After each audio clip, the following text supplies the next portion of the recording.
যুক্তরাষ্ট্র ইরান পরিস্থিতি নিয়ে আলোচনা করতে এই মুহূর্তে আমাদের সঙ্গে যোগ দিয়েছেন চট্টগ্রাম বিশ্ববিদ্যালয়ের আন্তর্জাতিক সম্পর্ক বিভাগের অধ্যাপক ডক্টর ফরিদুল আলম। ডক্টর ফরিদুল আলম, আপনাকে স্বাগত জানাচ্ছি ইন্ডিপেন্ডেন্ট টেলিভিশনে। আপনার কাছে প্রথমে একটু জানতে চাই যে যুদ্ধবিরতির যে সময়সীমা ইরান এবং যুক্তরাষ্ট্রের, সেক্ষেত্রে সেই সময়সীমা কমে আসছে এবং এরই মধ্যে কিন্তু দ্বিতীয় দফা বৈঠকের একটি ঘোষণাও এসেছে। কি মনে হচ্ছে, সব মিলিয়ে সার্বিক পরিস্থিতি কোন দিকে যাচ্ছে? আপনাকে ধন্যবাদ। যুদ্ধবিরতি হয়েছে প্রায় এক সপ্তাহ হয়ে গেল। এর মধ্যে প্রথম দফা একটি বৈঠক ইসলামাবাদে হওয়ার পরে যে বিষয়টি ধারণা করা যাচ্ছে যে যদিও বলা হচ্ছে যে এই বৈঠকটি ভেস্তে গেছে, কিন্তু তারপরেও দুই পক্ষের আলোচনার মধ্য থেকে এবং পরবর্তী সময়ে আস্তে আস্তে করে যে সংবাদগুলো আমাদের কাছে আসছিল, সেখান থেকে যে ধারণাটি পাওয়া যায় সেটি হচ্ছে দুই পক্ষই একটি চুক্তির খুব কাছাকাছি যাওয়ার পরেও একটি রহস্যজনক কারণে চুক্তিটি হয়নি। কিন্তু চুক্তিটি না হলেও এই যে বৈঠকটি যে আর হবে না সেটিও বলা যাচ্ছে না, কেননা মার্কিন যুক্তরাষ্ট্র এবং ইরান উভয়ের দিক থেকেই একটি তাগিদ রয়েছে এবং তারা উভয়ই মনে করছে যে এখনো আলোচনার বসার মতো কিছু বিশ্বাস তাদের মধ্যে রয়ে গেছে। যদিও ইরানের পক্ষ থেকে মার্কিন যুক্তরাষ্ট্রকে এই কথা বলা হয়েছে যে আলোচনার ক্ষেত্রে মার্কিন যুক্তরাষ্ট্রকে তারা পুরোপুরি বিশ্বাস করতে পারছে না, কেননা এর আগে আলোচনায় যখন জেনেভাতে আলোচনা হচ্ছিল, আলোচনার বিরতির ফাঁকে মার্কিন যুক্তরাষ্ট্র এবং ইসরায়েল মিলে ইরানে হামলা করে বসছে। কিন্তু তারপরেও যে বিষয়গুলো এখানে দুই দেশের মত পার্থক্যের ক্ষেত্রে এখনো রয়ে গেছে সেগুলো হচ্ছে ইরানের পরমাণু কর্মসূচি পরিত্যাগ করা, ইউরেনিয়ামের যে মজুদ সেটি কি হবে, এবং কত বছর পর্যন্ত ইরান ইউরেনিয়াম এনরিচমেন্ট কর্মসূচি বন্ধ করবে ইত্যাদি কতগুলো বিষয়, খরচ প্রণালী খুলে দেওয়ার মতো কতগুলো বিষয়। এবং সেক্ষেত্রে যে মার্কিন বড় যুক্তরাষ্ট্র চুক্তির কথা বলছেন ট্রাম্প, সেই চুক্তিটা আসলে কি নিয়ে? এটি নিয়ে তো একটি ধোঁয়াশা রয়েছে। ট্রাম্প বড় যে চুক্তিটির কথা বলছেন সেটি চুক্তিটা হচ্ছে এরকম যে হরমুজ প্রণালীটি ওপেন করে দেওয়ার বিষয়ে ট্রাম্পের পক্ষ থেকে বারবার করে বলা হচ্ছে। এর বিরুদ্ধে ইরানের পক্ষ থেকে যে দাবিটি করা হয়েছে সেটি হচ্ছে যে মার্কিন যুক্তরাষ্ট্রের সমস্ত মিশন এবং সমস্ত মিশন না, যে ঘাঁটিগুলো রয়েছে মধ্যপ্রাচ্যে সেই ঘাঁটিগুলোকে তুলে নিতে হবে এবং ইরানের উপর আর হামলা করা হবে না ইত্যাদি কতগুলো বিষয় রয়েছে। আর বড় চুক্তিগুলির মধ্যে বা বড় কতগুলো বিষয়ের মধ্যে যে আরো কতগুলো বিষয় আসতে পারে সেটি যে কথাটি আমি বলছিলাম যে ইরান 5 বছর সময় পর্যন্ত তার ইউরেনিয়াম এনরিচমেন্ট কর্মসূচি করবে না বলে যেটি জানা গেছে একটি সম্মত হয়েছিল। মার্কিন যুক্তরাষ্ট্র 20 বছরের নিশ্চয়তা চাইছে।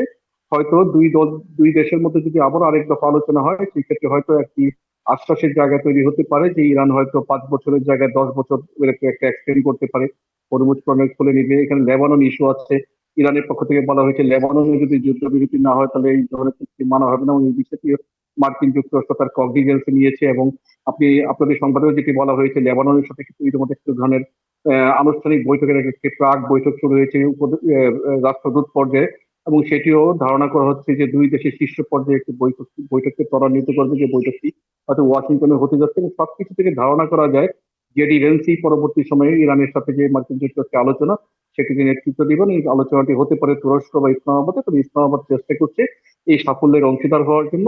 এবং ধারণা করা যাচ্ছে ব্যাপকভাবে যে দুই দেশের মধ্যে মত পার্থক্য কমিয়ে এনে হয়তো 2 সপ্তাহ শেষ হওয়ার আগে একটি চুক্তি হয়তো চুক্তির বিপক্ষে উপনীত হতে পারে, কেন মার্কিন যুক্তরাষ্ট্র হয়তো এই যুদ্ধটাকে আর বিয়ার করতে চাইছে না, কারণ এই যুদ্ধটি মার্কিন যুক্তরাষ্ট্রের আদতে তেমন কোনো লাভের চেয়ে অনেক বেশি ক্ষতির কারণ হয়ে দাঁড়িয়েছে। এবং সাম্প্রতিক সময় আপনি দেখেন হরমুজ প্রণালীতে ঢোকার পথে বের হওয়ার পথে তারা যেভাবে মিসাইল ডেস্ট্রয়ার সহ তারা যেভাবে তাদের অবরোধকারী জাহাজগুলিকে মোতায়েন করেছে এবং তারা বলেছে হরমুজ প্রণালীতে যে জাহাজগুলো ঢুকবে এবং বের হবে প্রত্যেকটা জাহাজকে তারা জব্দ করবে বা গতি পরিবর্তন করবে দিবে বা নিষেধাজ্ঞা আরোপ করবে।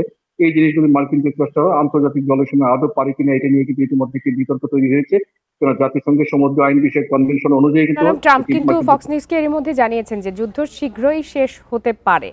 সেক্ষেত্রে ট্রাম্পের এই কথার উপর কতখানি আশ্বস্ত হওয়া যায়? আর আপনি কিছুক্ষণ আগেও বলছিলেন যে ইরান এবং যুক্তরাষ্ট্রের দীর্ঘদিনের যে আস্থাহীনতা বা অবিশ্বাসের সম্পর্ক, সেটি এই যে আরেকটি যে বৈঠক হবে, এতে কতখানি দূর হতে পারে বলে আপনি মনে করেন?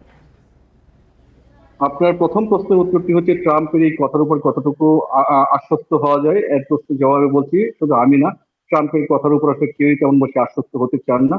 তো ট্রাম্প কি বলছেন কি করছেন এটা তিনি নিজেও হয়তো ঠিক ভালোভাবে বোঝেন না। তিনি একদিকে বলছেন ইরান একটি চুক্তি করার জন্য মরিয়া হয়ে আছে, ইরান আত্মসমর্থন করতে চাইছে ইত্যাদি কতগুলো বিষয়গুলো, এবং ইরান হেরে গেছে। তিনি বলছেন ইরানে অলরেডি রেজিম চেঞ্জ হয়ে গেছে, কতগুলো মানে আশ্চর্য হওয়ার মতো কিছু কথাবার্তা তারা বলছে। কিন্তু বাস্তবিক অবস্থা যেটি হচ্ছে যে একটি চুক্তি হওয়া খুব দরকার। এখানে আন্তর্জাতিক প্রেশার রয়েছে। অস্ট্রেলিয়া বলছে যুদ্ধবিরতিকে আরেকটি বাড়ানোর জন্য আলোচনা চলমান রাখার জন্য, পাকিস্তান চাইছে, চীন চাইছে, রাশিয়া চাইছে। আন্তর্জাতিক সম্প্রদায়ের প্রত্যেকটা রাষ্ট্রই কিন্তু এই ধরনের অবস্থার একটি অবসান চাইছে, কারণ বৈশ্বিক অর্থনীতি, তেলের বাজার যেভাবে অস্থির হয়ে গেছে, সবকিছু মিলে সারা বিশ্বের মানুষের জীবন নাবিশ্বাস হয়ে হচ্ছে। এই অবস্থা থেকে পরিত্রাণের একটি উপায় হচ্ছে যুদ্ধবিরতি এবং যুদ্ধ বন্ধ হয় এবং একটি চুক্তিতে উপনীত হয়। এই চুক্তিতে উপনীত হওয়ার জন্য মার্কিন যুক্তরাষ্ট্র, ইরান উভয় পক্ষের সাথে ইরানও কিন্তু ব্যাপক ক্ষতির শিকার হয়েছে। একটি রিপোর্টে দেখছিলাম ইরানের প্রায় একটি 27,000 বিষয় কোটি জানতে ডলার চাই যে মতো। এই যে দ্বিতীয় দফার বৈঠক হওয়ার আগে পাকিস্তানের প্রধানমন্ত্রী 4 দিনের সফরে যাচ্ছেন সৌদি আরব, কাতার এবং তুরস্কে, সেক্ষেত্রে কি মনে হয় আপনার কাছে মধ্যপ্রাচ্যের রাজনীতিতে কি বড় ধরনের কোনো পরিবর্তন আসতে যাচ্ছে? এটি খুব সিগনিফিকেন্ট একটি বিষয়, কারণ আপনি যে কথাটি বললেন, পাকিস্তানের প্রধানমন্ত্রী পাকিস্তানের সাথে তার সাথে করে পররাষ্ট্রমন্ত্রী সহ একটি উচ্চ পর্যায়ের প্রতিনিধি দল সৌদি আরব সফরে যাচ্ছেন। এবং এটি যতটুকু জানা গেছে, সৌদি ক্রাউন প্রিন্স তার বিশেষ আমন্ত্রণে ঝটিকা জরুরি একটি সফর হতে যাচ্ছে 14 থেকে 18 এপ্রিল। এবং এই সফরে যেটি ধারণা করা যায়, এতদিন পর্যন্ত যেটি বলা হচ্ছিল, সৌদি আরব নিজেও মার্কিন যুক্তরাষ্ট্রকে প্রভোগ করছিল যেন ইরানের উপর হামলাকে আরো আহ, আহ, বেশি মাত্রায় চালিয়ে ইরানকে দ্রুত পর্যদস্ত করা যায়। কিন্তু এখন মার্কিন যুক্তরাষ্ট্রের মধ্যে এই রিয়েলাইজেশন এসছে, শুধু সৌদি আরবের মধ্যে এই রিয়েলাইজেশন আসছে যে শুধু সৌদি আরব না, গোটা মধ্যপ্রাচ্যের দেশগুলোই কিন্তু তারা এক ধরনের আতঙ্কে রয়েছে। কেননা মধ্যপ্রাচ্যের যেসব দেশে মার্কিন যুক্তরাষ্ট্রের ঘাঁটি রয়েছে, এই ঘাঁটিগুলোকে লক্ষ্য করে ইরান যখন হামলা করছে, তখন কিন্তু তাদেরকে রক্ষা করার জন্য মার্কিন যুক্তরাষ্ট্রের কাছ থেকে তারা সেরকম কোনো প্রোটেকশন পায়নি। কাজে তারা চাচ্ছে যে এই ধরনের বিষয়গুলোকে তারা আর জিয়ে না রেখে বরং একটু দ্রুত চুক্তি করার জন্য। কেননা ভবিষ্যতে কিন্তু এতে করে এই যে সৌদি আরব সহজে আপনার কাতার বা আরব আমিরাতের মতো দেশগুলো যদি আরো দুর্বল হতে থাকে, তাহলে সেক্ষেত্রে ইসরায়েল আরো অনেক বেশি শক্তিশালী হতে থাকবে। সুতরাং উপসাগরীয় অঞ্চলে ক্ষমতার একটি ভারসাম্য রক্ষার্থে দ্রুত একটি চুক্তি স্বাক্ষর হলেই এখন সবার জন্য মঙ্গল। এই বিষয়টি আমার ধারণা সৌদি আরবের রিয়েলাইজেশনে এসছে, এবং সেই জন্য তারা এই বিষয়টিকে নিয়ে পাকিস্তানকে ডেকেছে। যেহেতু পাকিস্তান এখানে মধ্যস্থতা করছে, তুরস্ক এর আগে মধ্যস্থতা করেছিল। জি, সুতরাং এই বিষয়গুলোকে নিয়ে কিভাবে মধ্যপ্রাচ্যকে আরো স্থিতিশীল করা যায়, একটি লাস্টিং পিস সেদিকে ইফেক্টিভে আসলে নজর রয়েছে পুরো বিশ্ববাসী। ডক্টর ফরিদুল আলম, আপনাকে অনেক ধন্যবাদ আপনার মূল্যবান বিশ্লেষণের জন্য।